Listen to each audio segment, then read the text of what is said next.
Tonight, unprecedented steps. The Biden administration releasing millions of barrels of oil from the U.S. reserves. Could it impact oil prices here at home? Plus, mixed messaging. Cities in Ukraine under assault.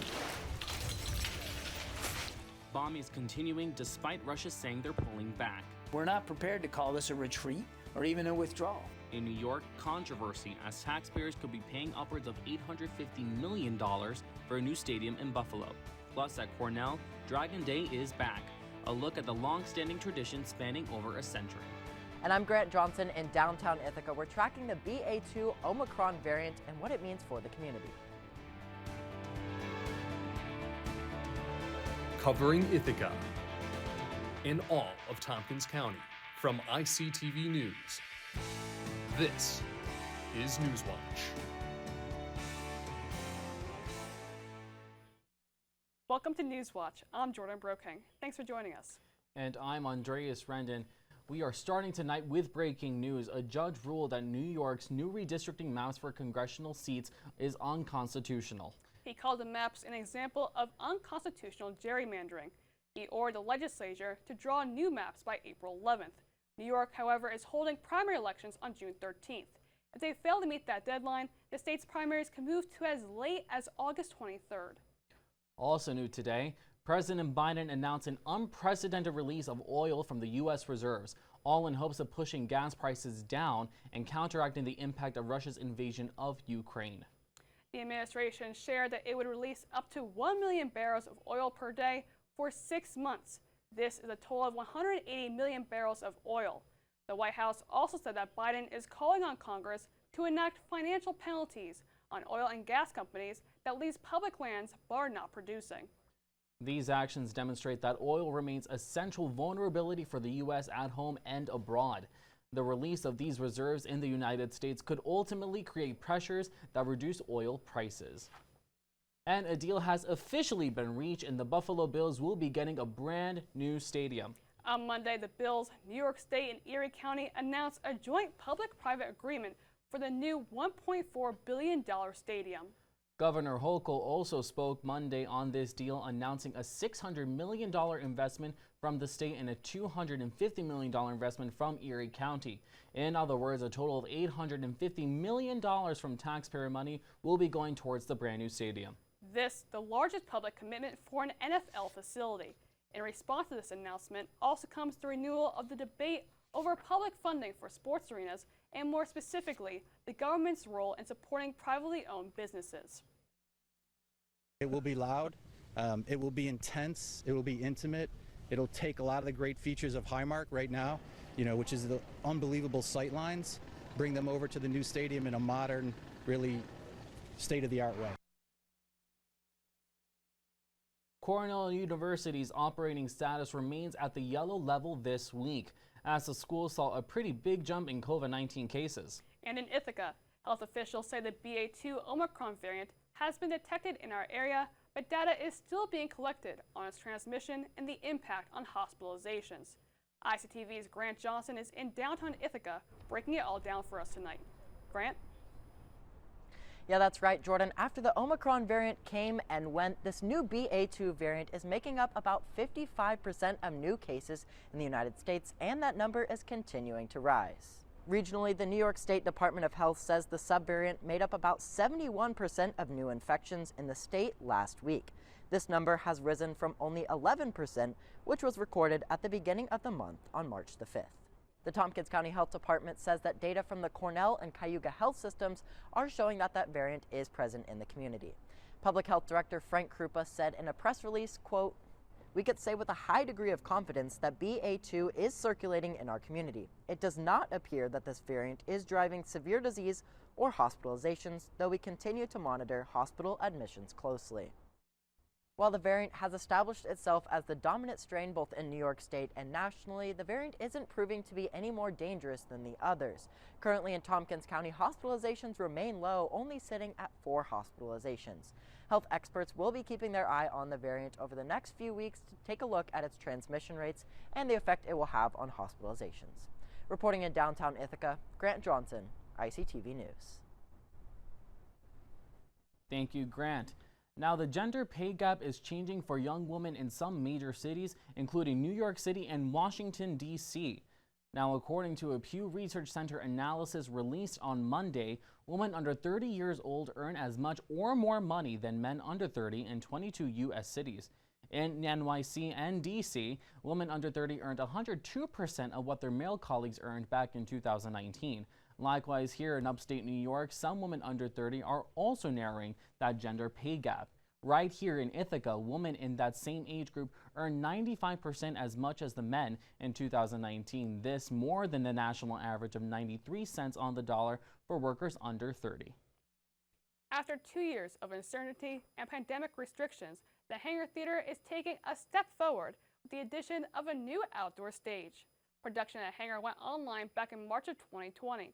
In 2021, the theater completed its season entirely outdoors. Out of 72 shows scheduled for 2021, 16 got canceled due to rain because the production stage at the time was not covered. The new outdoor stage, which will face the Allen H. Treman Marina, is a covered 30-foot circus tent. The tent includes a 600 square foot interior that will be able to hold 200 seats at the same height as the stage. Due to the risk of floods in the area where the Hangar Theater is located, the ground will also be raked and have 10 inches of gravel to help drain rainwater and minimize mud. Construction is currently scheduled to begin mid-April and wrap up mid-May, just in time for the season to start on June 15th. And one of Cornell's most beloved traditions for students is back, but it might affect your midday commute. Tomorrow, Dragon Day will be held from 1 to 3 p.m. after a 2-year hiatus due to the COVID-19 pandemic. The celebration, which involves a parade led by architecture students who have spent the last few weeks designing and building a dragon, will close off Feeney Way, Campus Road, and roads near both the engineering and the arts quads. TCAT says that bus routes will be delayed on and around Cornell's campus during the parade, but should return back to normal around 3 p.m. Now, the dragon for this year's event is quite unique as it will be made out of recycled materials and will have 2 heads instead of 1.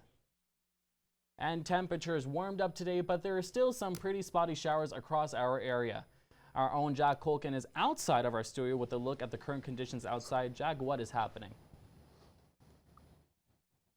Well, guys, I'll give you the A-OK to close the umbrella for right now, but you're not going to want to get rid of it entirely, as there are some thunderstorm warnings in place for Tompkins County and Ithaca specifically throughout the night and into tomorrow morning. But we'll have much more on that, as well as the weather for this upcoming weekend and the next 7 days coming up in just a few minutes with your full weather forecast. So make sure to stick around. Andreas and Jordan, back to you in the studio.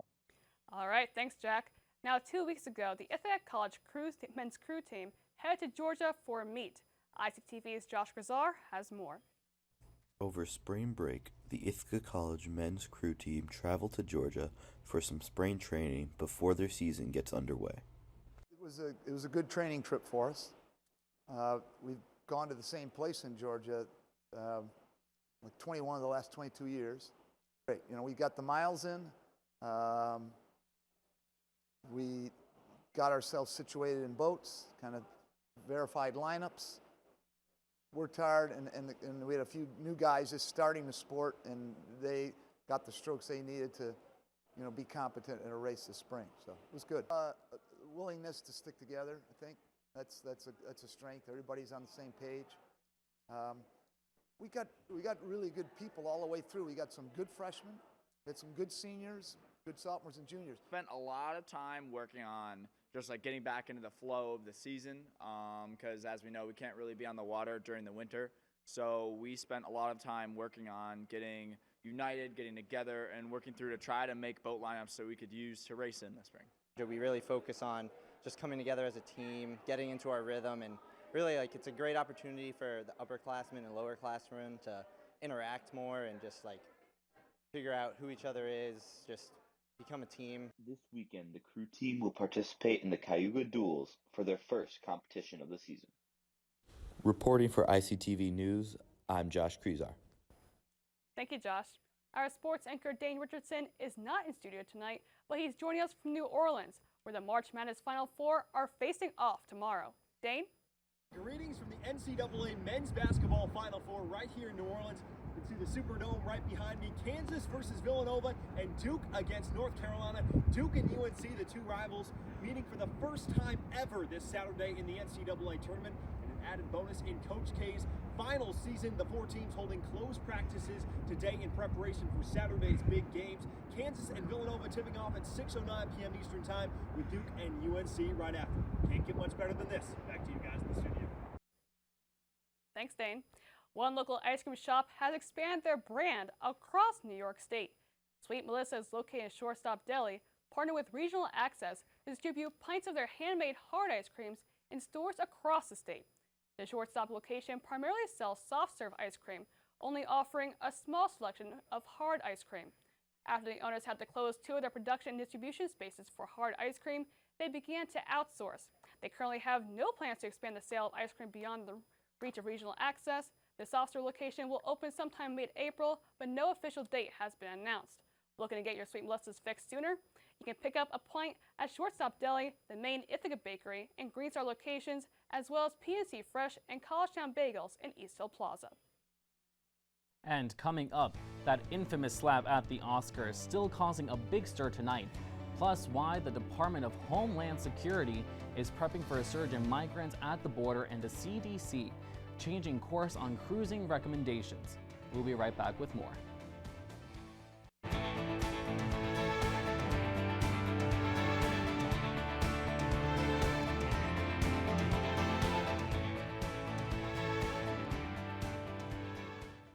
Hello and welcome back. And now for the latest on the situation in Ukraine. Intense bombardment in the Kharkiv region has prevented the opening of evacuation corridors. This all amid a probable shift by Russia to begin redirecting military efforts to the eastern Donbas region.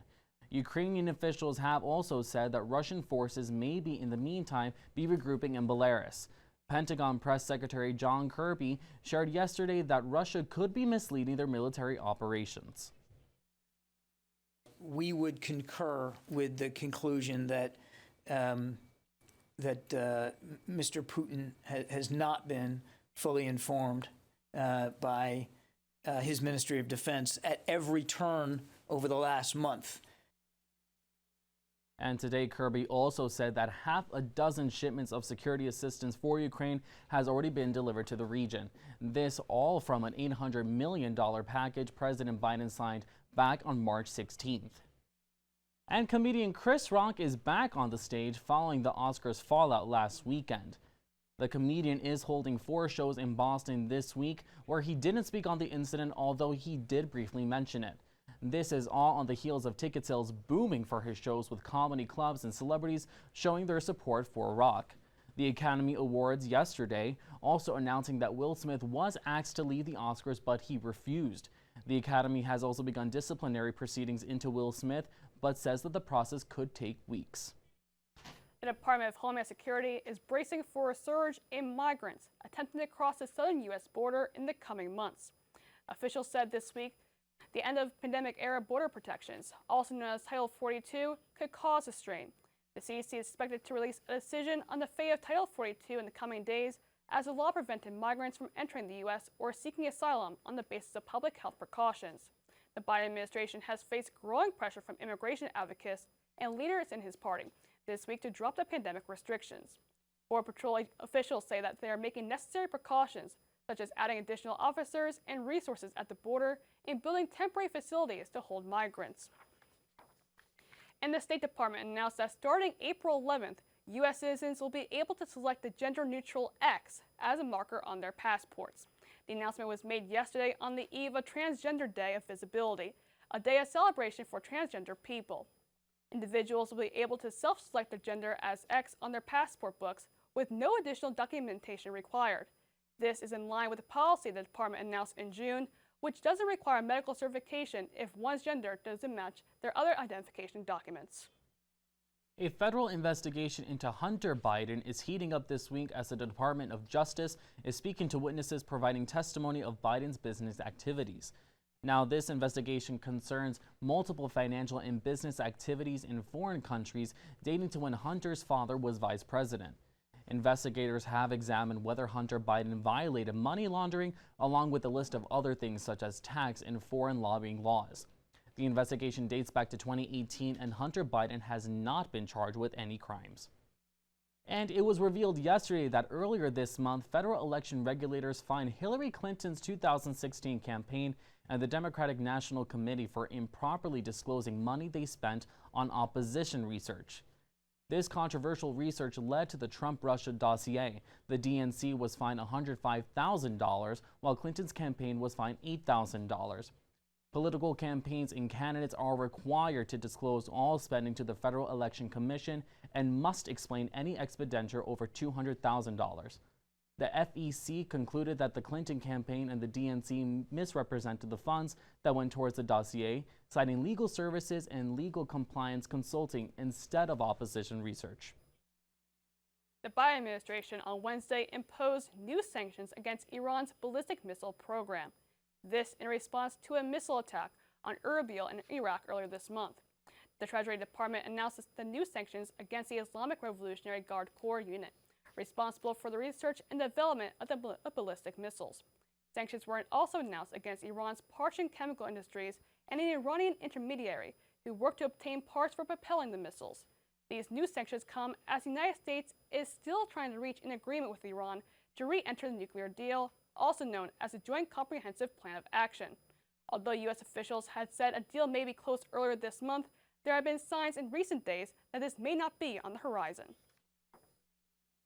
And a judge ruled yesterday that the people who owned units in the Florida Surfside oceanfront condominium that collapsed last year will divide $83 million for property losses. The compensation for families over the 98 deaths from the building collapse is yet to be determined, however. The money for the owners of the 136-unit South Tower building will come from the sale of the now vacant beachfront land and insurance policies. Those owners who take this deal will relinquish their rights to sue individually. Champlain Tower South, the 12-story condo in Surfside, Florida, suddenly collapsed back on June 24th. This settlement is part of a lawsuit claiming that work on an adjacent condo building called 87 Park damaged and destabilized an aging building already in need of structural repair. The CDC lifted its risk advisory yesterday for cruise ship travel. Over the past 2 years, the agency has released numerous notices warning travelers about the possibility of contracting COVID-19 on board cruise ships. In an update posted online, the CDC removed the notice that recommended individuals against traveling on board cruise ships. And now, during the Omicron wave 3 months ago, the CDC increased its travel warnings for cruises to level 4, which is the highest level, following investigations of some ships that had COVID outbreaks. And the move comes as cases around the country remain low. The agency does say, however, that they will continue to provide guidance for the cruise ship industry. And stick around, Jack Holkin has your full weather forecast when we come back.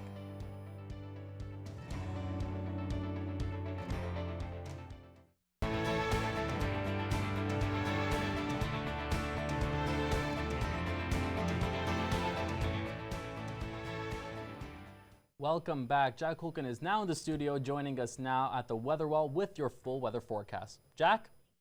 Thanks, Andres. We're going to get right into it as we're checking on temperatures outside. Currently, we're looking at about 63 degrees right now outside.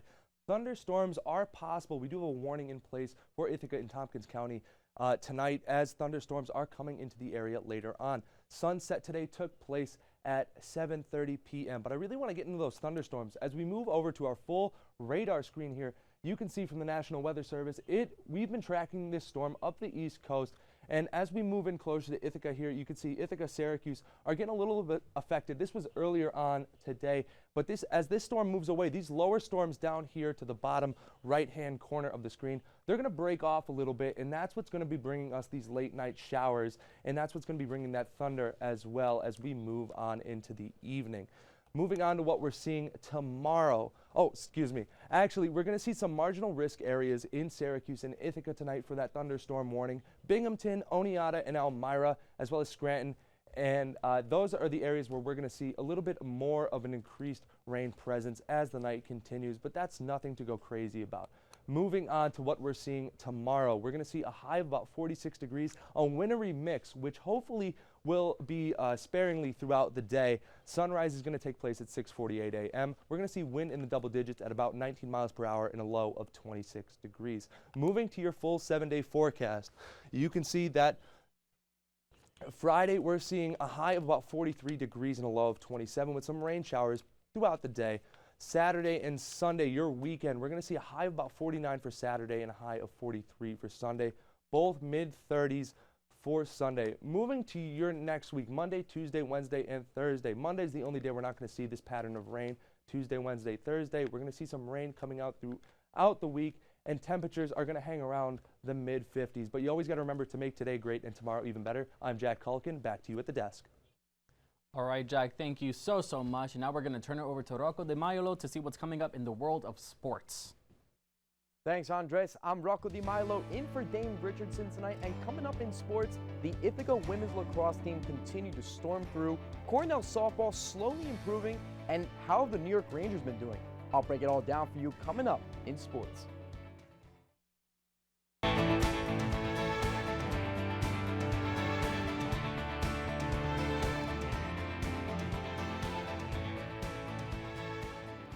Sophomores on the IC women's lacrosse team continued their dominance. Good evening, everyone. I'm Rocco Di Maiolo.